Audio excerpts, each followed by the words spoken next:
Welcome to the Happiness Jungle. My name is Cammie Baker. I'm your host for the day, the guest host, as Lyn-Dee Eldridge is out in the world being the best speaker she can possibly be. Super excited for her career. So today, Cammie Baker here, and I want to introduce you to a relatively new friend of mine. I was at an engagement, oh gosh, about 4 months ago.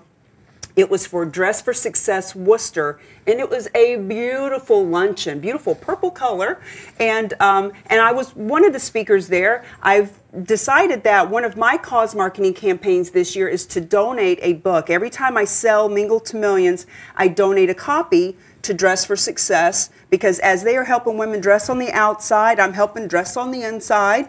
And while I was there, I was fortunate enough to meet Kathy Barron. I want to say borrow. Shame on me. Barron. Yes. Kathy Barron and I got on the phone and we hit it off. Yep. And as one of the original founders of Dress for Success Worcester, wanted to pick your brain about that. One thing led to another. I found out you're really fascinating. Thank you got you. all kinds of businesses you're doing. I do. Yeah. So tell us a little bit about yourself, Kathy.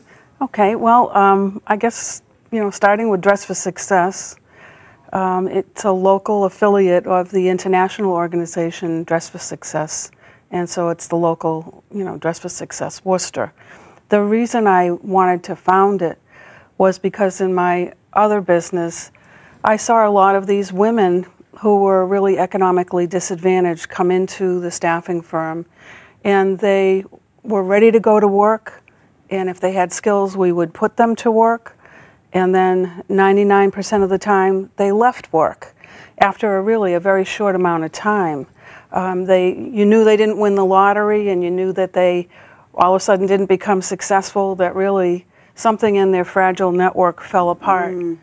So oddly enough, I was at a nonprofit board meeting, and you go around, you introduce yourselves, and so this woman sitting next to me introduced herself as one of the founding members of Dress for Success in Western Mass. So I pulled her aside afterwards. I said, "What the heck's that all about?" And she told me. And I thought the organization was really fabulous. It had the magic formula to give these women all the support services on their road to economic independence. Clearly, it was more than the job. Getting the job was one part of it, but if they didn't have a support network, if they didn't have mentoring, and if they didn't have other resources, they couldn't keep the job and then ideally move up in the job to become economically self-sufficient. So I said, wow, that's a great idea. Worcester really needs this. And so she said, well, if you're serious, I'll help you start it up. And so I said, yes, I am. And so the rest is really history. We opened the doors in May of 2009 after about 2.5 years of going through the process of getting our 501c3, founding the organization. We had to apply to Dress for Success Worcester and go through this whole long due diligence. So we had to apply rather to Dress for Success International to get the status and be approved to be a local affiliate. And they came back, 3 or 4 times and said, well, tell me more about this and tell me more about that. They're very selective, and they should be. So out of, I think, 650 applications that year of people wanting to become an affiliate, we were one of 11. Wow. So they're very picky, and they should be. So their standards are very high. As a local affiliate, we have to adhere to those standards. We grew the board, we grew the organization. I was a director of fundraising, I was VP, then I was president, and then towards the end of it, my active involvement was being acting executive director. So now that ended in 2018 in January. So now I'm an ambassador, and I still spread the word. And well, I want to thank you for educating me on it. We had that phone call that day, and yes. Even though I've heard of Dress for Success for many years, and I've donated countless suits and shoes and things over the years, and even having decided to donate a book, every one I sell, I donate one, because I wanted to donate my books, but I thought, well, who could really use my book? Like, not everybody could. It's about mingling. It's about connecting and business relationships. And I thought, Dress for Success would be perfect for that. I met one of the women, Justina. She's awesome. Yep. And she loved the book, and we just hit it off. And so I knew that they did the dressing, obviously, Yes. Dress for Success. Yes. But I didn't understand all the behind the scenes. Can you share with us a little bit about all Yes. that other support that they provide? Absolutely, and that's a good point, because most people know about donating the clothes and the suiting, and of course the women, that they do need clothing, and so that's the first program that we have, and they come in when they get referred to the Dress for Success Worcester via a variety of social agencies that really qualify them pretty much at the poverty level. And most of the women that come in are single moms with an average of 2 children. And they're looking to gain entry into the workplace, so they're ready to interview. So they need everything. So they get the suit, and then once they get the job, they get up to a week's worth of clothes and accessories and everything, head to toe. Because once they get the job, they still don't have beaucoup dollars to go out and buy their whole wardrobe. So they come in, they get that service, and then from there, we work with them on the first program, which is really setting them up for success, help with resume writing, if they need some computer skills in our career center, if they need to know how to present themselves, what to say on an interview, how to get a job offer, and to hook them up with particular opportunities. That's our second program. So then they get the job and they go, wow, this Dress for Success is pretty good.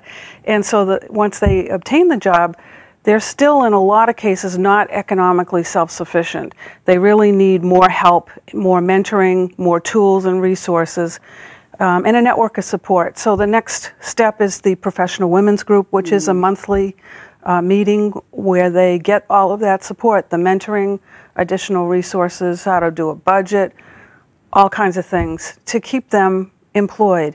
And they network with each other, they mentor each other. The ones who have been in for several years mentor the newer ones. And then from there, we still work with them to help them move up in the job. And so they stay with the Professional Women's Group for a number of years.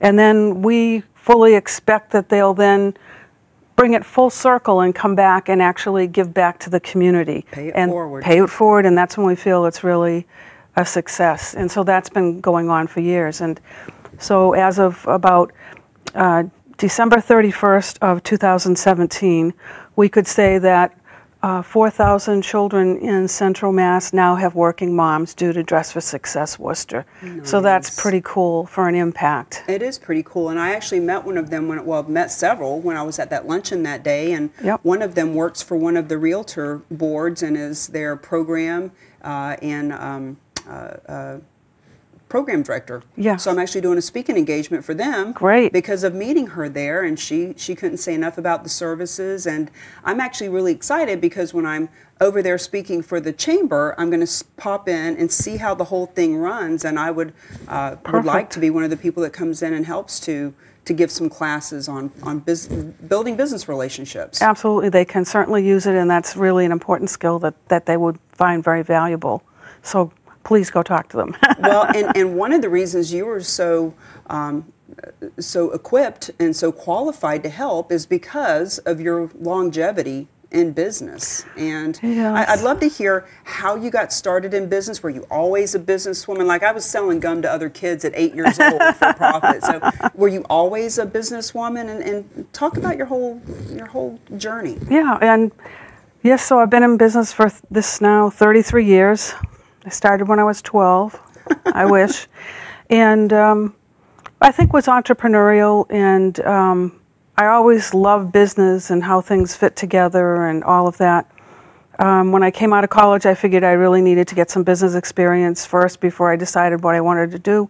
Both my parents were entrepreneurs, business owners, so I figured someday I would be, and here I am. I fell into the staffing and search world out of college, and I really, really enjoyed it. And I loved helping people on both sides, and I guess that's what drew me to it. I loved helping the people find jobs, making that really good match so they actually could go out and do the job that you put them out on, and helping the clients get the work done that they needed to be done. So that's why that whole industry appealed to me, and I said, you know what, I can do this better. I can treat my employees a little differently. I can treat my clients a little differently. I can add lots of value to what we do. I can help ensure that they'll consistently get good quality folks to fulfill their needs. And a lot of the time, we knew we were successful because they wanted to hire a lot of our people. So that's how I started, and I really started with looking inward. I figured, okay, Kathy, you're going to spend 40, 50, 60 hours a week here in your new company. So in building it, the backdrop to it was always, you know, I'm going to have to work there too. So what is going to be comfortable and what is ethical and what is good practice for my employees, for all the policies, for our core values as a company, how we would sell our service, and how we would position ourselves in the market. So over the years, you know, you reinvent yourself several times. We then reinvented and got into HR consulting. And then with the last great recession, we kind of reinvented again and became more of a small business consultant, and now providing services, a lot of the same, but in different configurations. So do we help people hire? Do we help companies hire employees? Absolutely. Do we help them to, when they're looking to maybe downsize or reorg, do we help them to re-engage their displaced workers into other opportunities? Yes, we do that. And do we still continue with the HR consulting? Yes, we do that. But our niche has changed to really small business owners, and we really provide strategic solutions to the small business owner. Give us an example, like when you say small, like what size of company, and give me something we can sink our teeth into of, you met a company, here's where they were, and here's what you did for them. Okay. Ideal client would be a small business under 50 employees. Could be anywhere from a handful to like 40-something. And they come to me for whatever their need is. So it could be in the HR area, it could be to hire folks. They can be family businesses in some cases, although they don't have to be. They can be a solopreneur. I've worked with a solopreneur who wanted to hire their first employee and set up systems and processes. So that's one scenario. Recently, worked with a company, third generation, wonderful guy running it. He really gets his people, and he gets how to manage, and he's wonderful. And so his company's wonderful. He has a lot of long-term employees. He called me in initially to do an employee handbook. They had all these policies all around, and so, you know, that was a good thing, but putting them all together in a handbook, they wanted to be more professional in how they conducted themselves internally. So did a handbook for them. They wanted to do formal reviews, performance reviews, so put together an appraisal system for them. And then they wanted help with their website.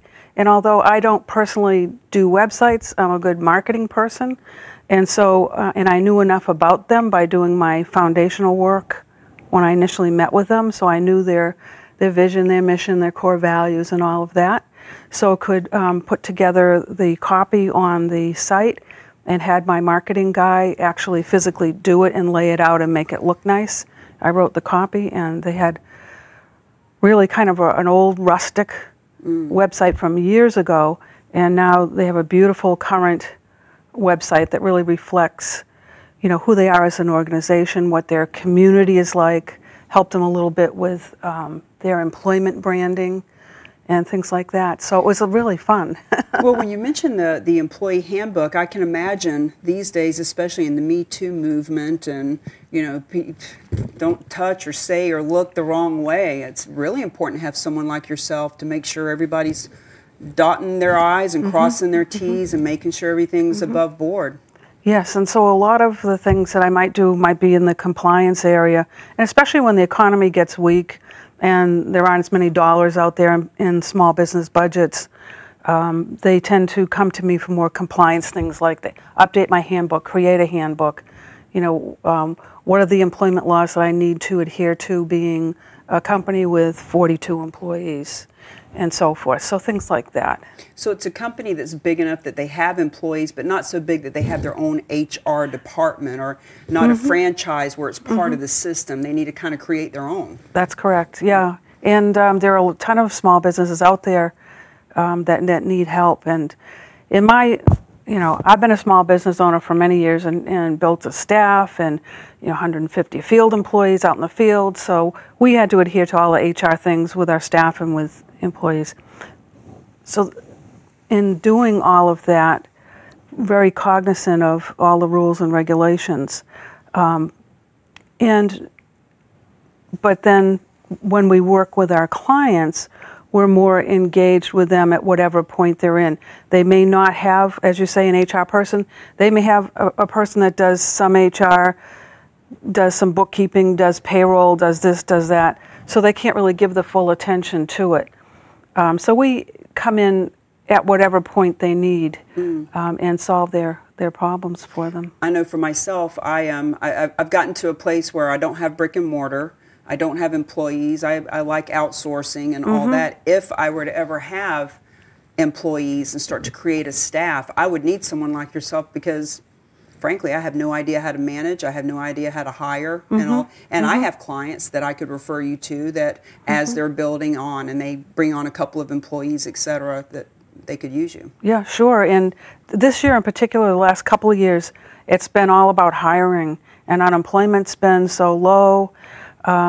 Companies are finding it very hard to, obtain top talent that they will be able to retain and then promote.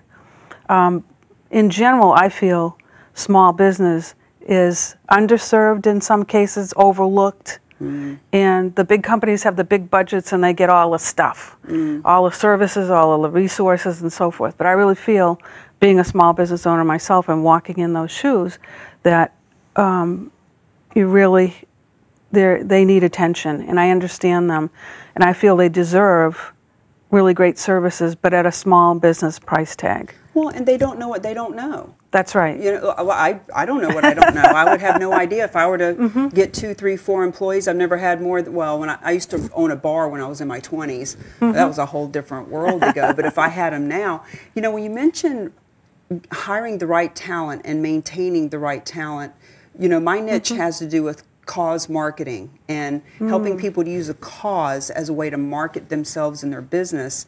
And a couple of the statistics that I have learned is that 50% of the workforce right now are millennials, and that of those 50% that are millennials, 56% of them won't even work for a company that's not on cause. And so, in other words, sometimes the companies and people I work with, we bring a cause into the factor, not only because it creates a whirlwind of referrals and community support and company culture and all that, but it's a great way to recruit and bring people in. Absolutely. Bingo. It's a great way to be as a company and as a human being and as the owner of the company to support causes and to give back to the community. And you're absolutely right. These young folks, the millennials in particular, want to work for somebody who gives back, who supports things within the community, cause marketing. And they won't even go further than looking on their website. If they don't see what their community's like and that they're giving back and they're involved, like as you say, they're not even going to click on the application to apply for a job. This is a great soundbite for me for the show. Say that again, that as an HR person, you're saying that there are people that as they're looking for a prospective company to live and work at. Yes. Say that again. They're looking at the company's website in a lot of cases before they apply. They want to see a little bit about their culture, their community. Is it a place whose values line up with mine? Do they give back to the community? And if you don't have all of that on your website, they're just going to go next and not even apply. See, I'm glad that I heard that from you, because you live this every day.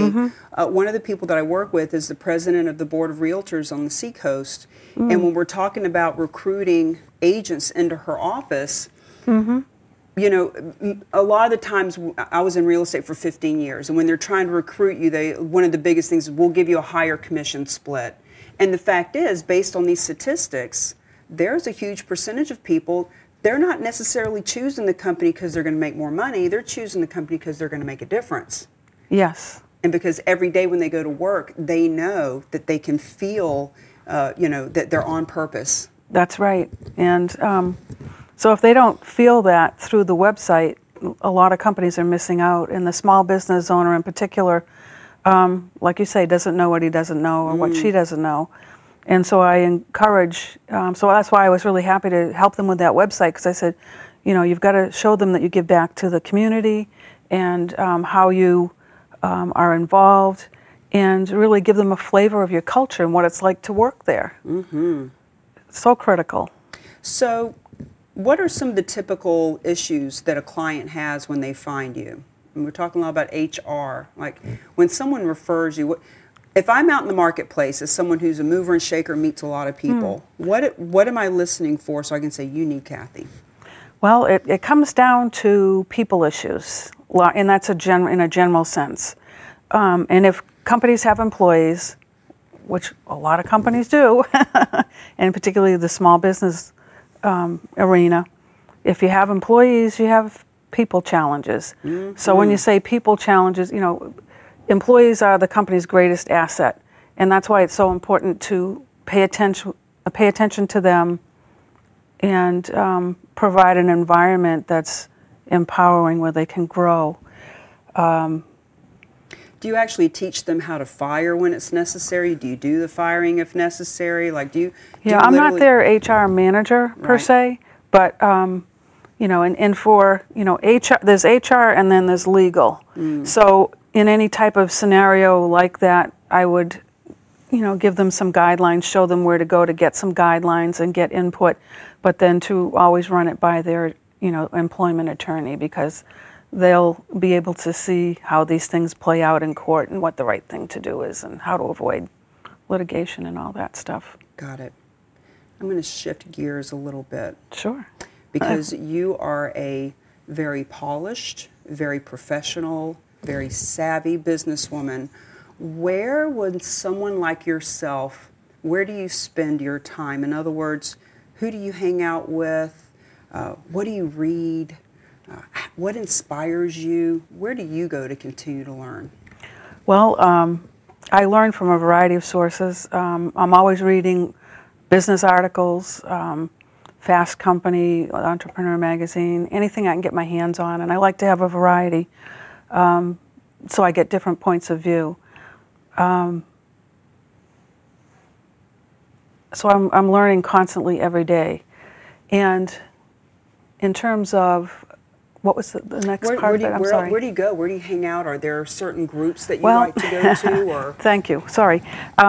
Yeah, the Chamber's a good group for me to hang out with. And that's largely where I do my hanging out and networking. And primarily because I'm busy doing and providing services. I could, I'm sure, improve in terms of additional networking, but I don't always have time to get to other avenues. So, well, I'm sure with what you do, having a lot of resources, a lot of people to, like you said with the website, you're not the website person, you've just got a good eye, but you need a website person to refer, and you need a, you know, a business card person or whatever. So yeah, or an HR person or a CFO. I'm certainly not a CFO, and if they really need that level of help, then I would refer to someone out of my network. So over the years, I've met and I know a lot of folks. So pretty much if I can't do it, I can, you know, hook them up with somebody who can, and people that I know well enough to know that they'll do a good job for them. So really, that's been the largest, you know, segment is through the Chamber, and they've been a really good resource. What about national or international? Do you travel to any big women's groups or big entrepreneurial conferences? I wish I could say yes and be really fascinating about that, but pretty local.